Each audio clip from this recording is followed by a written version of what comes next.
লাজু, কৃষ্ণ দাদু ভাই হাসপাতাল থেকে বাড়ি ফিরে এসছে। তুই দেখতে আসবি না লাজু? এমনটাই বলছে ঠাম্মি লাজুকে। কি মনে হচ্ছে লাজুকে দেখতে আসবে অনুভবকে? পুরোটা জানতে ভিডিওতে লাইক দিয়ে চ্যানেলটা সাবস্ক্রাইব করে দেখতে থাকুন। কোণে দেখা হলো সিরিয়ালের আগামী পর্বে আমরা দেখতে পাবো হাসপাতাল থেকে সবাই মিলে অনুভবকে বাড়িতে নিয়ে আসে। বনলতা ধরে ধরে দরজা দিয়ে বাড়িতে ঢোকায়, আর কিঙ্কিনি অনুভবকে বরণ করে নেয়। অনুভব বাড়ি ফেরায় সবাই খুব খুশি হয়ে যায়।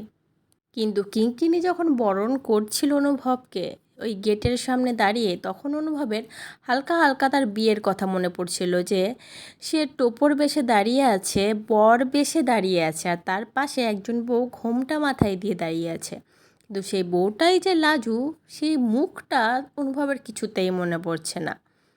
সে অনেক মনে করার চেষ্টা করছে, কিন্তু লাজুকে তার মনেই পড়ছে না। আর ওদিকে ঠাম্মি লাজুকে ফোন করে করে বলতে থাকে, দাদু ভাই তো বাড়িতে ফিরে এসছে। আমি জানি লাজু, তোর দেখতে ইচ্ছা করছে দাদু ভাইকে, তোর মনটা ছটপট করছে দেখার জন্য, তাই না লাজু? একবার চলে আয় না লাজু, দেখেই যা না, একবার আয় প্লিজ। ওইদিকে লাজুও কাঁদতে থাকে, মানে তার মনটাও অনুভবের কাছে আসার জন্য ছটপট করতে থাকে। আর এটা শিওর যে লাজু দেখতে আসবে অনুভবকে।